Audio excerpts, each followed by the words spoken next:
ಇನ್ನು ರಾಜ್ಯದಲ್ಲಿ ಶಿಕ್ಷಕರ ನೇಮಕಾತಿಗೆ ಆರಂಭದಲ್ಲೇ ವಿವಾದದ ಕಿಡಿ ಹೊತ್ತುಕೊಂಡಿದೆ. 15,000 ಶಿಕ್ಷಕರ ನೇಮಕಾತಿಗೆ ಹೊಸ ನಿಯಮಗಳ ಒಂದು ಶಾಕ್ ಎದುರಾಗಿದೆ. ಸಾವಿರಾರು ಅಭ್ಯರ್ಥಿಗಳ ಕನಸಿಗೆ ಈಗ ನೇಮಕಾತಿ ನಿಯಮದಿಂದ ಬ್ರೇಕ್ ಬಿದ್ದಿದೆಯಾ ಅನ್ನುವಂಥ ಒಂದು ಪ್ರಶ್ನೆ ಈಗ ಹುಟ್ಟಿಕೊಂಡಿದೆ. ವಯೋಮಿತಿ ಸಡಲಿಕೆ ಆ ಒಂದು ಗೊಂದಲದಿಂದ ಅಭ್ಯರ್ಥಿಗಳಲ್ಲಿ ಆತಂಕ ಶುರುವಾಗಿದೆ. PUCಯಲ್ಲಿ ಗಳಿಸಿರತಕ್ಕಂಥ 50% ಅಂಕ ಪರಿಗಣನೆ ಇಲ್ಲ ಅಂತ ಹೊಸ ರೂಲ್ಸ್ ಅನ್ನು ಮಾಡಲಾಗಿದೆ. ಬಿಕಾಂ ವಿಜ್ಞಾನ ವಿಭಾಗದ ಅಭ್ಯರ್ಥಿಗಳಿಗೆ ಶಿಕ್ಷಕರಾಗೋ ಕನಸು ಚೂರಾಗಿರತಕ್ಕಂಥದ್ದು. TET BED ಉತ್ತೀರ್ಣರಾದ ಅಭ್ಯರ್ಥಿಗಳಿಗೆ ನೇಮಕಾತಿ ಬಾಗಿಲು ಬಂದ್ ಆಗಿದೆಯಾ? ಹಾಗಾದ್ರೆ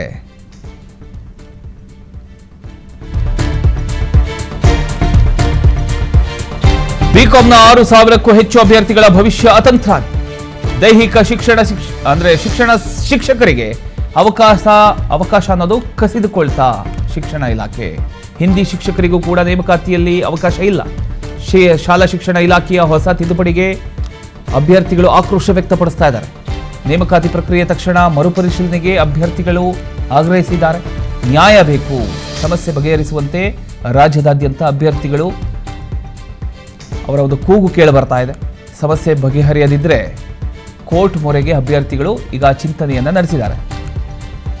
ಶಿಕ್ಷಕ ಆಕಾಂಕ್ಷಿ ಅಭ್ಯರ್ಥಿಗಳು ಕೂಡ ಮಾತನಾಡಿದ್ದಾರೆ ಈ ಒಂದು ವಿಚಾರಕ್ಕೆ ಸಂಬಂಧಪಟ್ಟ ಹಾಗೆ. ಇದರ ಬಗ್ಗೆ ನಮ್ಮ ಪ್ರತಿನಿಧಿ ಒಂದು ವಾಕ್ ಥ್ರೂ ಅನ್ನು ಮಾಡಿದ್ದಾರೆ, ನೋಡ್ಕೊಂಬನ್ನಿ. ನೋಡಿ, ರಾಜ್ಯದಲ್ಲಿ ಇವತ್ತು ಶಿಕ್ಷಣದ ಗುಣಮಟ್ಟ ಹೆಚ್ಚಾಗಬೇಕು ಅಂದರೆ ರಾಜ್ಯದ ಶಾಲೆಗಳಲ್ಲಿ ಶಿಕ್ಷಕರು ಇರಬೇಕು. ಆದರೆ ಒಂದು ಕಡೆಯಿಂದಾಗಿ ಭಾರತದಲ್ಲಿ ಸ್ಪೋರ್ಟ್ಸ್ಗೆ ಅಂದರೆ ಕ್ರೀಡೆಗೆ ಮಹತ್ವವನ್ನು ಕೊಡಲಾಗುತ್ತೆ. ಆದರೆ ನಮ್ಮ ಕರ್ನಾಟಕ ರಾಜ್ಯದ ಸರ್ಕಾರಿ ಶಾಲೆಗಳಲ್ಲಿ ಕ್ರೀಡಾ ಶಿಕ್ಷಕರೇ ಅಂದರೆ ದೈಹಿಕ ಶಿಕ್ಷಕರೇ ಇಲ್ಲದಂಥ ಪರಿಸ್ಥಿತಿ ಎದುರಾಗಿದೆ. ಸುಮಾರು 5,000ಕ್ಕಿಂತ ಅಧಿಕ ಹುದ್ದೆಗಳು ಖಾಲಿ ಇದೆ. ಸುಮಾರು 20 ವರ್ಷಗಳಿಂದ 5,000ಕ್ಕಿಂತ ಅಧಿಕ ಹುದ್ದೆಗಳು ಖಾಲಿ ಇದ್ದರೂ ಕೂಡ ದೈಹಿಕ ಶಿಕ್ಷಕರ ನೇಮಕ ಆಗಿಲ್ಲ. ಇವತ್ತು ಎಲ್ಲ ದೈಹಿಕ ಶಿಕ್ಷಕರು ಬೆಂಗಳೂರಿನ ಬಳಿರುವಂಥ ಸಾರ್ವಜನಿಕ ಶಿಕ್ಷಣ ಇಲಾಖೆ ಆಯುಕ್ತರ ಕಚೇರಿಗೆ ಬಂದಿದ್ದಾರೆ. ಕಚೇರಿಗೆ ಬಂದು ತಮ್ಮ ಅಹವಾಲನ್ನು, ತಮ್ಮ ಮನವಿಯನ್ನು, ತಮ್ಮ ಕೋರಿಕೆಯನ್ನು, ತಮ್ಮ ಭಿನ್ನಣೆಯನ್ನು ಕಮಿಷನರ್ ಮುಂದಿಡುವಂಥ ಪ್ರಯತ್ನವನ್ನು ಮಾಡಿದ್ದಾರೆ.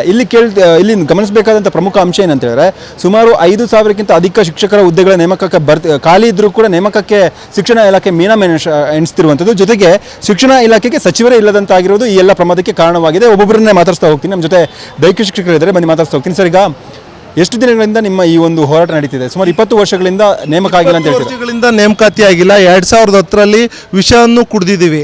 ವಿಷ ಕುಡಿದ್ರು ಸೌಜನ್ಯಕ್ಕೂ ಯಾರು ಬಂದು ನೋಡಿಲ್ಲ ಸರ್. ನಾವು ಪ್ರತಿ ಬಾರಿನೂ ಮನವಿ ಕೊಡೋದೇ ಆಗಿದೆ. ನಮ್ಮ ಹತ್ರ ಡಾಕ್ಯುಮೆಂಟ್ ಸಮೇತ 2010ರಲ್ಲಿ ವಿಷ ಕುಡಿದು ಕಾಗೇರಿ ಅವರು ಎಜುಕೇಷನ್ ಮಿನಿಸ್ಟರ್ ಇದ್ದರು, ಸೌಜನ್ಯಕ್ಕೂ ಬಂದು ನೋಡಲಿಲ್ಲ. ಆವತ್ತಿಂದ ಇವತ್ತಿನವರೆಗೂ ದೈಹಿಕ ಶಿಕ್ಷಕರ ನೇಮಕಾತಿ ಮಾಡಿ ಅಂತ ಕೇಳ್ಕೊಳ್ತಲೇ ಇದ್ದೀವಿ. ಪ್ರತಿ ಶಾಲೆಯಲ್ಲೂ ದೈಹಿಕ ಶಿಕ್ಷಣ ಪಠ್ಯ ಪುಸ್ತಕ ಇದೆ, ಅದನ್ನು ಬೋಧನೆ ಮಾಡೋರು ಯಾರು? ಮ್ಯಾಥ್ಸ್ ಟೀಚರ್ ಮ್ಯಾಥ್ಸ್ ಮಾಡ್ತಾನೆ, ಸೈನ್ಸ್ ಟೀಚರ್ ಸೈನ್ಸ್ ಮಾಡ್ತಾರೆ. ಆದರೆ ಮಕ್ಕಳಿಗೆ ದೈಹಿಕವಾಗಿ ಸದೃಢ ಆಗಬೇಕು, ಒಳ್ಳೆ ಪ್ರಜೆ ಇರಬೇಕು ಅಂದರೆ ದೈಹಿಕ ಶಿಕ್ಷಣ ತುಂಬ ಮಹತ್ವ ಪಡೆದಿದೆ. 4 ಗೋಡೆಗಳಲ್ಲಿ ಕೂತ್ಕೊಂಡು ಬರೀ ಪಾಠ ಕೇಳೋದಲ್ಲ, ಮಕ್ಕಳಿಗೆ ಮಾನಸಿಕವಾಗಿ ದೈಹಿಕವಾಗಿ ವೃದ್ಧಿ ಆಗಬೇಕು ಅಂದರೆ ದೈಹಿಕ ಶಿಕ್ಷಣ ಬೇಕೇ ಬೇಕು. ಈ ಮೂಲಕ ಹೆಚ್ಚಿನ ಸಂಖ್ಯೆ ದೈಹಿಕ ಶಿಕ್ಷಕರ ನೇಮಕಾತಿ ಮಾಡಲಿ.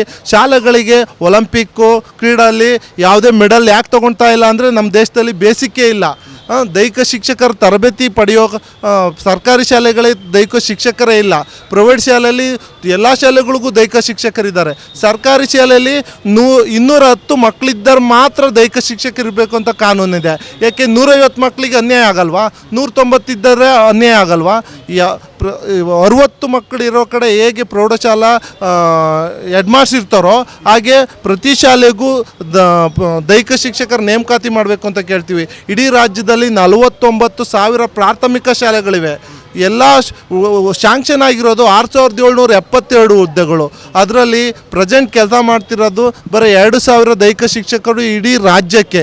ಇನ್ನು 3,664 ಹುದ್ದೆಗಳು ಖಾಲಿ ಇವೆ. ಅತಿ ಬೇಗ. Okay, thank you sir. ನೀವು ಹೇಳಿ ಸರ್. ಹೇಳಿ. ದೈಹಿಕ ಶಿಕ್ಷಕರು ಯಾವ ಥರ ಸಮಸ್ಯೆಯನ್ನು ಅನುಭವಿಸಿದ್ರೆ, ಜೊತೆಗೆ ಬೆಂಗಳೂರಿಗೆ ಬಂದಿದ್ದಾರೆ, ಬೆಂಗಳೂರಿನ ಕಮಿಷನರ್ ಕಚೇರಿಗೆ ಬಂದಿದ್ದೀರಾ. ಈಗ ಕಮಿಷನರ್ ಹತ್ರ ನೀವು ಮನವಿಯನ್ನು ಕೊಟ್ಟಾಗ ಅವ್ರ ಕಡೆಯಿಂದ ಏನು ರೆಸ್ಪಾನ್ಸ್ ಸಿಗ್ತೀವಿ ನಿಮಗೆ? ಅಲ್ಲ, ನಾವು ಪದೇ ಪದೇ ಮನವಿಯನ್ನು ಮಾಡಿಕೊಳ್ತಾನೇ ಇದ್ದೀವಿ ಸರ್. ನಾವು ಎಲ್ಲ ಜಿಲ್ಲೆಗಳಿಂದಲೂ ಬರ್ತಾನೇ ಇದ್ದೀವಿ. ಮೇಲಿನ ಮೇಲೆ ಮನವಿ ಮಾಡಿಕೊಂಡ್ರೂ ಕೂಡ ಆಗಷ್ಟು ಸಮಾಧಾನ ಮಾಡಿ ಕಳಿಸ್ತಾ ಇದ್ದಾರೆ ಅಷ್ಟೇ ಸರ್. ಆದರೆ ಅದರ ಇಂಪ್ಲಿಮೆಂಟ್ ಏನೂ ಇಲ್ಲ, ಅದರ ಒಂದು ಸಫಲತೆ ಏನೂ ಇಲ್ಲ. ಈ ಕಾರಣದಿಂದ ಈ ಸಾರಿ ಆದರೂ ನಮ್ಗೆ ಅವ್ರು ಕೊಟ್ಟಂಥ ಭರವಸೆಯೊಂದಿಗೆ ನೇಮಕಾತಿ ಮಾಡಿಕೊಳ್ಳಲಿ ಅಂತೇಳಿ ಬೇಡ್ಕೊಳ್ತೇವೆ ಸರ್ ಅಷ್ಟೇ. ಯಾರಿಗೂ ಆಸಕ್ತಿ ಇಲ್ಲ ದೈಹಿಕ ಶಿಕ್ಷಕರ ನೇಮಕಾತಿ, ಯಾವುದೇ ಆಯುಕ್ತರಾಗಲಿ ಯಾರೇ ಎಜುಕೇಷನ್ ಮಿನಿಸ್ಟರ್ ಬರಲಿ ದೈಹಿಕ ಶಿಕ್ಷಕರ ನೇಮಕಾತಿ ಮಾಡೋ ಆಸಕ್ತಿನೇ ತೋರ್ತಾ ಇಲ್ಲ. ಮಧು ಬಂಗಾರಪ್ಪರು ಮಾಡ್ತೀನಿ ಅಂದ್ರು ಅವರೇ ಕಳೆದೋಗಿದ್ದಾರೆ. ಈಗ ಯಾರು ಎಜುಕೇಷನ್ ಮಿನಿಸ್ಟ್ರೇ ಇಲ್ಲ. ದಯವಿಟ್ಟು ದೈಹಿಕ ಶಿಕ್ಷಕರ ನೇಮಕಾತಿ ಮಾಡಿ ಅಂತ ಕೇಳ್ಕೊಳ್ತೀನಿ ಕಳಕಳಿ. ನೋಡಿ, ಈಗ ನಾನೀಗ ಏನು ಬೆಂಗಳೂರು ನಗರದಲ್ಲಿರುವಂತಹ ಕಮಿಷನರ್ ಕಚೇರಿಯ ಮೇಲ್ಭಾಗದಲ್ಲಿದ್ದೀನಿ. ಇಲ್ಲಿ ದೃಶ್ಯ ಸಮೇತ ನಿಮಗೆ ಎಕ್ಸ್ಪ್ಲೇನ್ ಮಾಡ್ತಾ ಹೋಗ್ತೀನಿ. ನೋಡಿ, ಆ ಭಾಗದಲ್ಲಿ ಸಾರ್ವಜನಿಕ ಶಿಕ್ಷಣ ಇಲಾಖೆ ಆಗಿರುವಂತಹ ಸೂರಲ್ಕರ್ ವಿಕಾಸ್ ಕಿಶೋರ್ ಅವರ ಕಚೇರಿ ಇದೆ. ಈ ಒಂದು ಕಚೇರಿಯ ಮುಂಭಾಗದಲ್ಲಿ, ಕಚೇರಿಯ ಒಳಭಾಗದಲ್ಲಿ ಎಲ್ಲ ಅಭ್ಯರ್ಥಿಗಳು ಅಂದರೆ ಬರೀ ದೈಹಿಕ ಶಿಕ್ಷಕರು ಅಲ್ಲ, BEd ಮತ್ತು ಸಮಾಜ ವಿಜ್ಞಾನ ವಿಚಾರಕ್ಕೆ ಸಂಬಂಧಪಟ್ಟ ಶಿಕ್ಷಕರು ಕೂಡ ತಮಗೆ ಅನ್ಯಾಯವಾಗಿದೆ ನೇಮಕಾತಿಯಲ್ಲಿ ಅನ್ನೋ ವಿಚಾರಗಳಿಗೆ ಕೂಡ ಇವತ್ತು ಒಳಭಾಗದಲ್ಲಿ ಚರ್ಚೆಯನ್ನು ನಡೆಸ್ತಿರುವಂಥದ್ದು.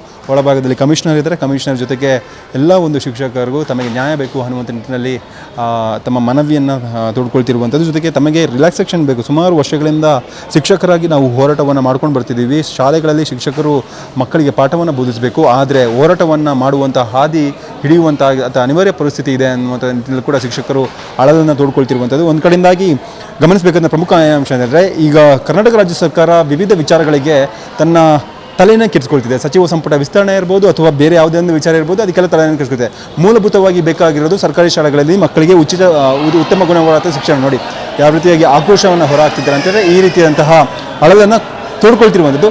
ಒಟ್ಟಾರೆಯಾಗಿ ಸಂಬಂಧಪಟ್ಟಂತಹ ಶಿಕ್ಷಣ ಇಲಾಖೆಯ ಅಧಿಕಾರಿಗಳು ಈ ಬಗ್ಗೆ ಆದಷ್ಟು ಬೇಗ ತುರ್ತು ಕ್ರಮವನ್ನು ವಹಿಸಬೇಕು. ಜೊತೆಗೆ ಶಿಕ್ಷಣ ಇಲಾಖೆಗೆ ಸಚಿವರ ನೇಮಕ ಆಗಬೇಕು.